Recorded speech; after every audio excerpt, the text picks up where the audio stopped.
Hello বন্ধুরা, সবাই কেমন আছো? আমি ভালো আছি। আজকে আমি খাসির চর্বি দিয়ে মুসুরির ডাল ভুনা করব। প্রথমে প্রেশার কুকারে একটু তেল দিয়ে দিয়েছি।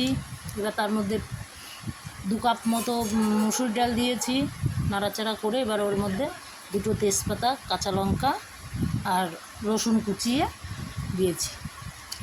এবারে একটু লবণ দেব, দিয়ে পরিমাণ মতো জল দেব। জল দিয়ে ডালটাকে ফুটিয়ে নেব। ফুটিয়ে নিয়ে এবার ডালে সম্বার দিচ্ছি। তেলের উপর শুকনো লঙ্কা, তেজপাতা, গোটা জিরে, গোটা গরম মশলা, কটা গোটা জিরেও দিয়ে দিচ্ছি। দিয়ে এটা ভাজা ভাজা হয়ে যাবে।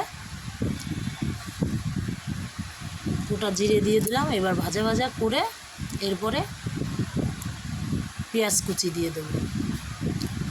পেঁয়াজ কুচিটা দিয়ে এবার একটু লাল লাল করে ভেজে নেব। যখন পেঁয়াজটা ভাজা হয়ে যাবে, পেঁয়াজটা ছেড়ে দিলাম। পেঁয়াজটা ভাজা হয়ে গেছে। এখন এরপরে আদা, জিরে আর লঙ্কা বাটা দিয়ে দিলাম 2 চামচ। 1 চামচ মতো রসুন বাটা দেব। এর উপরে হলুদ দেব পরিমাণ মতো।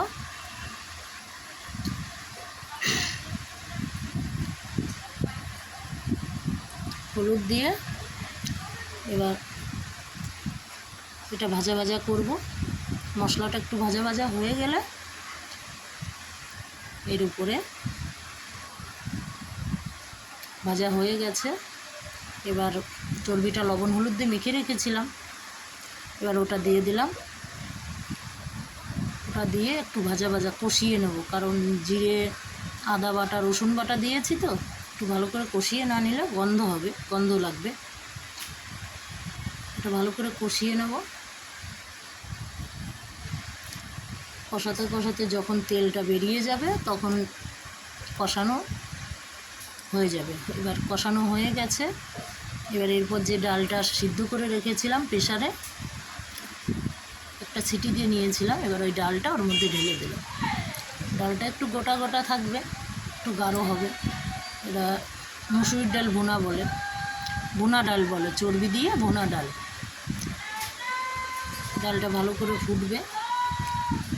ডালটা ফুটে গেছে। এবার একটা পাত্রে ঢেলে নিয়েছি। ঢেলে উপরে গরম মশলা দিয়ে দিচ্ছি। আমার খাসির চর্বি দিয়ে মুসুরির ডাল রেডি। কার কেমন লাগে কমেন্ট করে জানিও।